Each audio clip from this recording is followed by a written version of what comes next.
오늘 이 시간 주시는 하나님의 말씀은 역대상 4장 9절에서 10절 말씀입니다. 구약 성경 614면에 나와 있습니다. 이 계시된 하나님의 말씀을 제가 봉독하도록 하겠습니다. 야베스는 그 형제보다 귀중한 자라. 그의 어머니가 이름하여 이르되 야베스라 하였으니 이는 그가 수고로이 낳았다 함이었더라. 야베스가 이스라엘 하나님께 아뢰어 이르되 주께서 내게 복을 주시려거든 나의 지역을 넓히시고 주의 손으로 나를 도우사 나로 환난을 벗어나 내게 근심이 없게 하옵소서 하였더니 하나님이 그가 구하는 것을 허락하셨더라. 아멘. 다 함께 서로 이렇게 인사하겠습니다. 기도함으로 운명을 바꿉시다. 기도함으로 운명을 바꿉시다. 축복합니다. 사랑합니다. 축복합니다. 사랑합니다. 여러분 참 반갑습니다. 하루 동안의 방랑이라는 책을 쓰신 정창균 목사님은 합동신학대학원의 설교학 교수님이면서 일산에서 새하늘교회를 담임하고 계시는 분입니다. 근데 그분은 다음과 같이 기도와 함께 설교를 시작한다고 합니다. 다 함께 기도하도록 하겠습니다. 주님, 이제 우리가 주님의 말씀을 듣기 원하여 다 주 앞에 있나이다. 능력의 말씀, 생명의 말씀, 사람을 살리는 말씀으로 우리에게 말씀하여 주옵소서. 주의 말씀을 들을 때 옛날 광야의 그 사람들처럼 마음을 강팍하게 하지 말게 하시고 오늘날의 이 땅의 어떤 사람들처럼 귀로만 듣고 즐기는 자들이 되지 않도록 하여 주옵소서. 주의 말씀을 들을 때 결단하고 일어나서 순종하는 사람들이 되게 하여 주옵소서. 예수님 이름으로 기도드립니다. 아멘. 저는 성경을 가르치는 일에 전심전력을 다하고 계시는 브루스 윌킨스 박사가 쓴 야베스의 기도라는 제목으로 하나님의 말씀을 한번 함께 은혜를 나누고자 합니다. 여러분, 가장 짧은 기도문이라 할 수 있는 이 야베스의 기도문을 통해서 하나님이 주시는 은혜와 축복을 받고자 합니다. 하나님 안에서 믿는 자의 운명은 바뀔 수 있다는 사실을 오늘 이 시간 제가 증명해 보이도록 하겠습니다. 그러면은 어떻게 주어진 운명이 바꿀 수 있다는 말인가요? 기도를 통해서 바꿀 수 있습니다. 그러면 어떻게 기도해야지만이 운명이 바뀔 수 있을까요? 오늘 본문에 나오는 야베스처럼 기도하면 됩니다. 불행 끝 행복이 시작될 것입니다. 역대상 기록의 배경을 살펴보면은 이스라엘 백성들이 70년 동안 바벨론 포로 생활에서 돌아온 후에, 즉 고국 이스라엘에 돌아왔지만은 모든 것이 폐허로 변한 나머지 삶의 터전을 잃어버린 절망적인 시대적인 상황을 배경으로 하고 있습니다. 이스라엘 백성들은 하나같이 자신들의 불행이 영원히 끝나지 않을 것 같은 불길한 예감을 떨쳐버릴 수가 없었습니다. 그런 칠흑 같은 어두운 상황 속에서 불행한 운명을 가지고 태어난 사람이 있었습니다.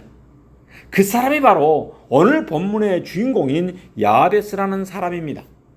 그가 어떻게 기도를 함으로 파란만장하고 기구한 운명을 청산해버리고 존귀한 삶, 귀중한 삶으로 회복되었는지를 살펴보겠습니다. 먼저 오늘 본문 말씀의 이해를 돕기 위해서 오늘 본문의 배경과 야베스라는 인물을 간단히 설명하도록 하겠습니다. 역대상 1장에서 9장은 바벨론 포로 이후에 이스라엘 조상의 족보가 기록되어 나오고 있습니다. 근데 전체 족보는 누가 누구를 낳고 하는 형식으로 이름만 기록되어 있습니다. 그런데 4장에 들어가서 유다 자손 중에서 직계 조상의 이름이나 아버지 이름이 확인되지 않는 한 인물이 등장하게 됩니다. 특히 야베스에 대한 기록은 아주 길게 등장하고 있습니다. 성경은 왜 이 사람을 주목하고 있는 것일까요? 하나님은 왜 이렇게 많은 관심을 가지고 주목하고 있는 것일까요? 9절 전반절 말씀에 보면은 야베스는 그 형제보다 귀중한 자라라고 소개하고 있습니다. 여기에서 이 귀중하다란 말은 하나님의 영광이 임했다는 그런 의미입니다. 그러면은 어떻게 그렇게 불행한 운명과 고통과 절망을 안고 살았던 그에게 하나님의 영광이 임하여서 귀중한 사람의 삶을 살 수 있었겠습니까? 9절 말씀에 보면은 그는 그의 어머니가 이름하여 이르시되 야베스라 하였으니 이는 그가 수고로이 낳았다 함이었더라라고 말하고 있습니다. 여러분, 원래 야베스라는 이름은 히브리어로 고통이라는 의미를 가지고 있습니다. 그의 고통이 얼마나 컸으면, 얼마나 지긋지긋했으면 그 자식의 이름을 야베스라고 고통이라고 지었겠습니까? 김야베스, 신야베스, 박야베스, 이 말이 뭔 말이요? 김고통, 신고통, 박고통이라는 이야기예요. 여러분, 성경은 그 고통의 내용에 대해서는 언급하지 않고 있습니다. 그러나 자식에게 이름을 지어준 사람이, 이 장명한 사람이 아버지가 아니라 어머니였다는 사실에서 우리는 어느 정도 힌트를 얻을 수 있습니다. 그는 그 아버지가 없었던지, 아니면은 아들 야베스가 태어나기 전에 죽었던지, 또는 재정 문제로 그의 아버지가 노예로 끌려갔던지, 아니면 어떤 질병에 걸려서 일찍 죽었던지 우리로 하여금 불길한 추측을 하게 만듭니다. 그는 이미 태어나기 전부터 말로 형언하지 못할 불행이 그 집안에 일어났던 것입니다. 그 고통이 너무나도 커서 어머니는 자기 뱃속에서 나온 자식을 향해서 너는 고통이다, 너는 야베스다라고 부르면서 그 고통을 자식에게 물려줄 정도였습니다. 너는 나의 고통이다 라고 이름을 붙일 만큼 아주 어려운 상황이었다는 말입니다. 그러므로 야베스는 자신이 고통을 선택한 것이 아니라 자신의 의지와는 전혀 관계없이 부모로부터 고통을 물려받은 것이었습니다. 그래서 그는 이 고통을 늘 운명처럼 지니고 살았던 것입니다. 그런 불행한 운명이 날마다 그의 생각과 삶을 짓눌렀습니다. 그는 엄청난 무게를 버티면서 살아야만 했습니다. 영문도 모를 어떤 불행한 운명이 자신을 끝없는 심연 속으로 끌고 가고 있다는 두려움을 느껴야만 했습니다. 여러분, 혹시 이런 고통 속에서 헤어나지 못한 분은 없습니까? 슬픔에 잠긴 성도님은 없습니까? 좌절과 절망 속에서 허덕이는 성도님은 없습니까? 그런 인생의 절망의 벼랑 끝에 서 있을 때 야베스는 어떠한 결단을 내렸습니까? 그는 아브라함의 하나님, 이삭의 하나님, 이스라엘의 하나님께 아뢰어 마음을 통하는 기도를 드렸습니다. 다 함께 한번 따라합시다. 주님께 마음을 통하는 기도를 합시다. 주님께 마음을 통하는 기도를 합시다. 여러분, 10절 전반절 말씀을 제가 한번 봉독하겠습니다. 야베스가 이스라엘 하나님께 아뢰어 이르되, 여기서 아뢰어 이르되라는 단어는 히브리어로 아마르인데 구약 성경에서 한 5,000번 정도로 사용되고 있는 낱말입니다. 이는 영어 성경에서는 마음속에서 하나님을 향하여 말하다, say in the heart, say in the heart로 번역되어 있습니다. 이는 마음속에서 하나님을 향해서 드리는 고백과 간구를 말하고 있는 내용입니다. 그래서 어떤 주석가들은 들릴락 말락 하는 한 음성으로 간절히 하나님께 아뢰었다라고 주석하고 있습니다. 그런데 어떻게 이 짤막하고 간결한 기도문이 그의 생애를, 그의 운명을 한순간에 바꾸는 기적을 일으켜버렸을까요?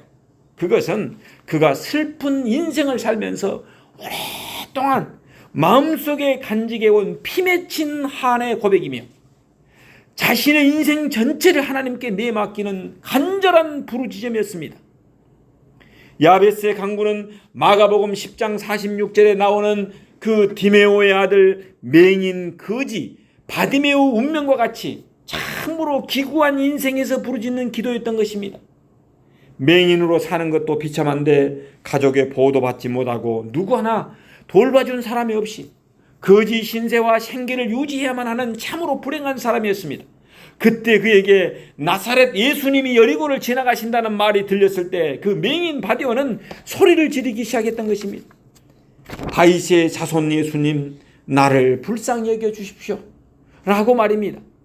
주변에 있는 많은 사람들이 조용히 하라고 그때 꾸짖었습니다. 하지만 그는 눈치 보는 겨를도 없이 더욱더 큰 소리로 간절히 외쳤습니다. 다윗의 자손님, 나를 불쌍히 여겨 주시옵소서. 이 외침은 자신의 인생 전체를 하나님께 내던지는 간절한 부르짖음이었습니다. 이는 자신의 모든 것이 담겨있는 신앙 고백이었습니다. 그 외침 속에는 그가 평생 살아온 아픔과 고통과 슬픔이 담겨 있었습니다. 불행한 상황 속에서 자신을 돌아보아 줄 보호자 하나 없이 버려진 서름이 담긴 간절한 외침이었습니다.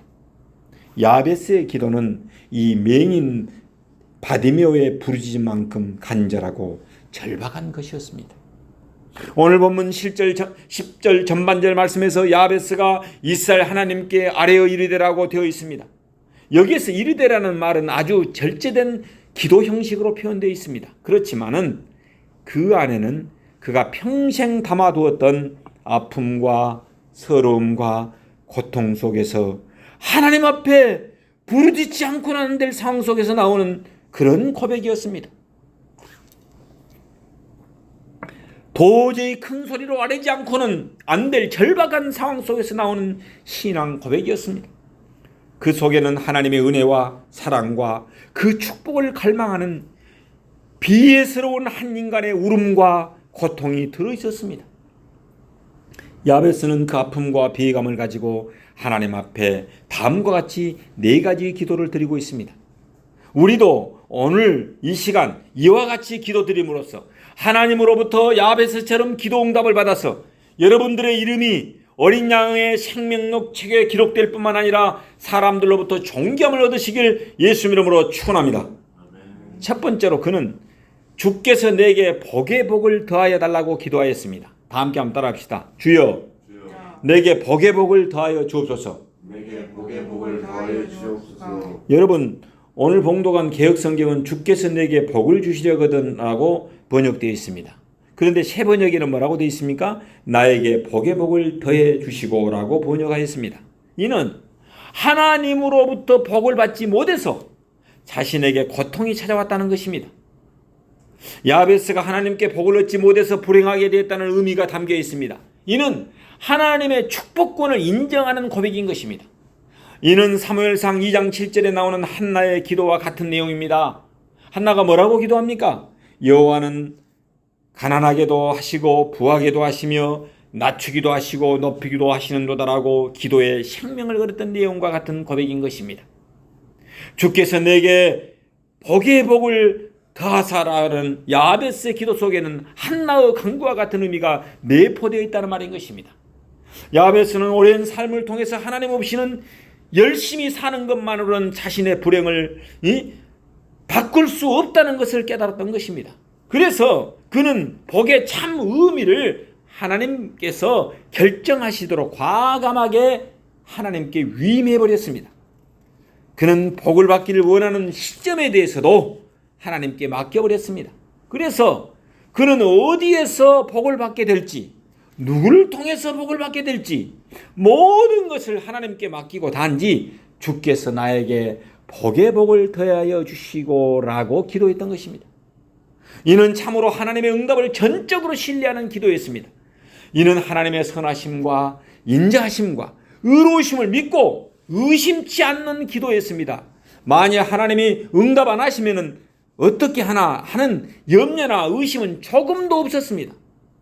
축복의 모든 내용과 축복의 시점도 다 하나님께 일임하는 기도였습니다. 우리 모두 야베스처럼 만복의 근원이 되시고 주권자 되시는 하나님께 모든 것을 전적으로 위임하고 일임함으로써 기도 응답을 받아서 복을 누리고 나누고 베풀고 살아가시길 예수 이름으로 축원합니다. 두 번째로 야베스는 나의 지역을 넓혀달라고 기도했습니다. 다 함께 따라갑시다. 나의 지역을 넓혀 주소서. 나의 지역을 넓혀 주소서. 여러분, 나의 지역을 넓히시고라고 나옵니다. 오늘 본문에 그는 구체적으로 하나님께 받은 축복을 통해서 자기의 좁은 지역이 넓혀지기를 원했던 것입니다. 자신이 하나님의 백성으로서 사명을 감당하고 살아가기에는 자기가 활동하는 지역이 너무 좁다는 것입니다. 영토가 너무 좁다는 것을 알게 되었습니다. 그래서 그는 지역을 넓혀달라고 기도했습니다. 영토를 넓혀달라고 기도했다는 말입니다. 하나님의 백성들이 가지는 영적 영향권을 넓혀달라고 기도했다는 말입니다. 하나님께서 사랑하는 여러분, 우리가 지금 살고 있는 곳에서 여러분들의 영적인 영향력은 몇 평이나 된다고 생각하십니까? 우리 가정 속에서 여러분은 몇 평 정도 하나님의 은혜로 다스려지고 있습니까? 한국 교회 속에서 여러분의 영적인 영향력은 몇 평 정도 된다고 생각하십니까? 우리 모두 야베스처럼 좁은 지역을 넓혀달라고 간절히 기도함으로써 하나님께서 복을 받아서 복을 누리는 그런 행복한 동산교회 성도님들이 되시길 예수 이름으로 축원합니다. 세 번째로 그는 주의 손으로 자기를 도와달라고 기도했습니다. 다 함께 한번 따라합시다. 주의 손으로 나를 도우소서. 주의 손으로 나를 도우소서. 여러분, 여기서 주의 손은 무엇을 말합니까? 하나님의 능력을 상징하고 있습니다. 주님의 손으로 나를 도우사라고 기도하는 것은 넓혀진 지역을 주님의 손으로 도우셔서 그 넓은 지역을 관리하여 달라는 기도인 것입니다. 하나님의 능력, 하나님의 손길, 이것만큼 절실한 것은 없습니다. 하나님의 손은 이 모든 일을 이루는 핵심인 것입니다. 그래서 스가랴 4장 6절에서 이렇게 말합니다. 힘으로 되지 아니하고 능으로 되지 아니하고 오직 하나님의 신으로 오직 나의 신으로 되느니라. 그렇습니다. 오직 성령님의 능력이 역사할 때 경계를 뛰어넘는 기적이 가능한 것입니다. 하나님의 손이 도우실 때 치유와 축복과 기적의 세계가 열리는 것입니다. 하나님의 손이 임할 때 이 넓혀진 지역을 우리는 유지하고 관리하고 부흥하고 성장시킬 수가 있는 것입니다. 이를 위해서 우리는 합심 기도해야만 합니다. 하나님께서 사랑하는 여러분, 만약 하나님께서 우리의 기도에 응답하셔서 지역을 거대하게 넓혀주셨다고 한번 가정해 봅시다. 20평 살던 사람이 60평으로 만약에 집이 넓혀졌다면 매일 청소하기가 힘듭니다. 유지하고 관리하는 비용이 너무나 많이 들어갑니다. 달달이 몇십만 원씩 돈을 내야 됩니다. 하나님이 도와주시지 않으면 그 넓어진 지역 영토를 유지하고 관리할 수 없습니다. 그래서 야베스는 그 넓혀진 지역을 주의 손이 친히 도와주시지 아니하면 유지하고 관리할 수 없다는 사실을 깨달았던 것입니다. 그래서 야베스는 주의 손으로 나를 도우소서라고 기도했던 것입니다. 지역을 넓히는 것도 중요합니다만 넓혀진 지역을 유지하고 관리하는 것은 더욱 중요한 것입니다. 대통령으로 선출되는 것도 중요합니다. 그러나 대통령이 된 후 정치를 잘하여서 민생을 돌보고 국방, 안보, 외교 등을 잘해서 국민을 잘 살게 함으로써 지지를 얻는 것은 더욱더 중요한 것입니다. 배우자를 만나서 결혼하는 것도 중요합니다. 그러나 결혼 후에 행복하게 사는 것은 더욱더 중요합니다. 교회를 건축하는 것도 중요합니다. 그러나 건축 후에 교회를 유지하고 관리하고 부흥 성장시키는 것은 더욱더 중요합니다. 여러분, 창업하는 것 중요합니다. 그러나 창업한 후에 수성하는 것은 더욱더 중요하다는 말인 것입니다. 하나님이 도와주시지 않으면 우리는 이 일을 감당할 수 없습니다. 우리 모두 주님의 오른손으로 강한 손이 우리를 든든히 붙잡아 주셔서 넓혀진 지역을 유지하고 관리를 잘하여서 하나님께 영광을 돌리시기를 축원합니다. 네 번째로는 야베스는 나로 환난을 벗어나서 내게 근심이 없게 해달라고 기도했습니다. 다 함께 한번 따라합시다. 나로 환난을 벗어나 근심이 없게 하옵소서. 고통이 없게 하옵소서. 여러분, 그렇습니다. 나로 환난을 벗어나 내게 근심이 없게 하옵소서. 여러분, 여기서 환난은 영어 성경에 보면은 함입니다. 해를 끼치다 그 말 있잖아요. 함으로 번역되었고, 그 다음에 대부분의 번역 보면서는 이 evil, 즉 악으로 번역되어 있습니다. 그러므로 네 번째 기도를 다음과 같이 바꿀 수 있습니다. 나로 악에서 벗어나게 하소서. 여러분, 어디서 많이 들어본 기도문이죠. 이 기도는 마태복음 6장에 나오는 주기도문의 마지막 강구 중에 하나인 우리를 시험에 들게 하지 마옵시고 다만 악에서 구하옵소서라는 기도와 매우 유사합니다. 예수님께서는 주옥 같은 기도의 제목을 다 하나님께 아뢰는 후에 주기도문 마지막 부분에서 우리를 시험에 들게 하지 마옵시고 다만 악에서 구하옵소서라고 가르쳐 주었습니다. 왜 예수님께서 주기도문 마지막에 이런 기도를 하라고 했을까요?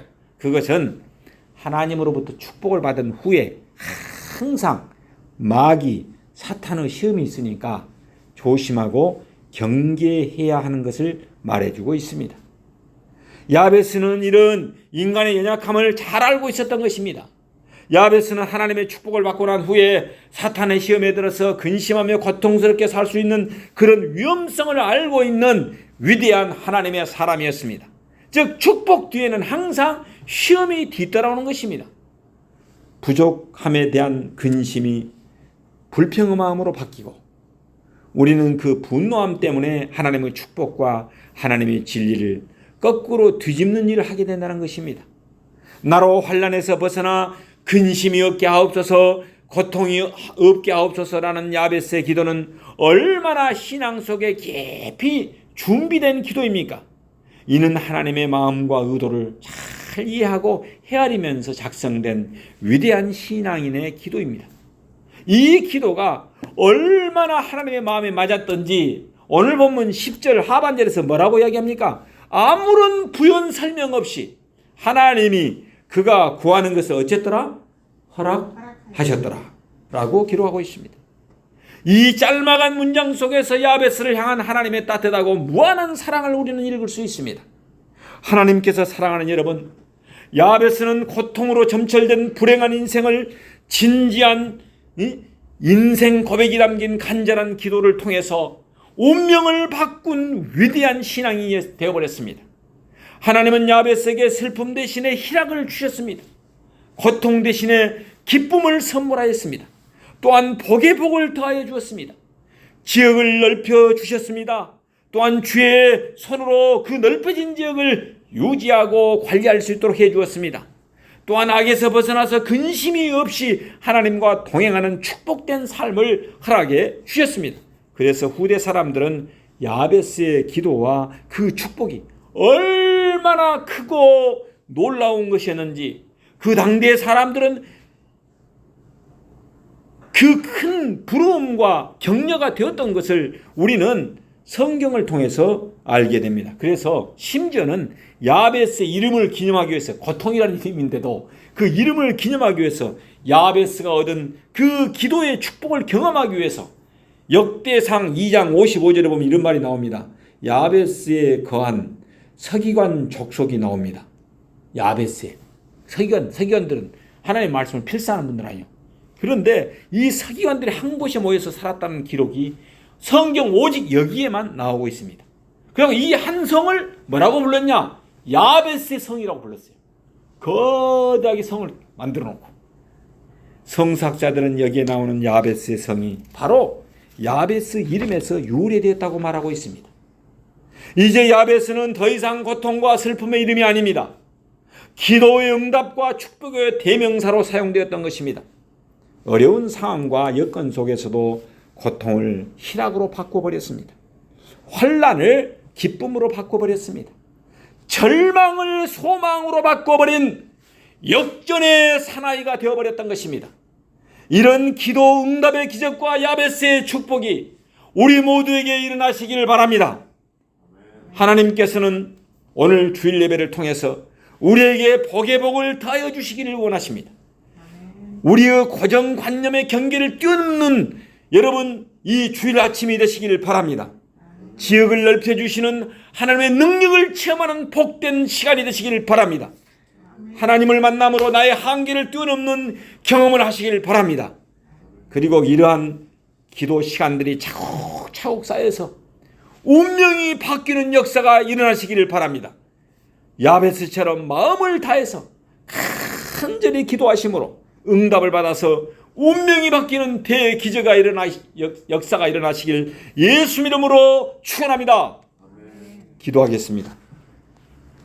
살아계신 하나님 아버지, 야베스에게 주셨던 축복을 우리에게도 허락하여 주옵소서. 우리에게 복을 복의 복을 더하여 주옵소서. 지역을 넓혀 주옵소서. 넓혀주신 지역을 주의 손으로 보호하시고 도와 주옵소서. 우리를 환난에서 벗어나 근심이 없게 하옵소서. 다만 악에서 우리를 구하여 주옵소서. 고통 가운데 있었던 야베스의 간구를 듣고 응답해 주셔서 축복의 대명사가 되었듯이 우리의 기도에 응답하셔서 축복의 대명사로 변화시켜 주옵소서. 오늘 이 아침에 부르짖어 기도하는 우리 성도님들의 기도에 응답하여 주셔서 운명이 바뀌는 역사를 우리들에게도 허락하여 주옵소서. 온 인류의 구세주 되시는 예수님의 이름으로 기도하옵나이다. 아멘.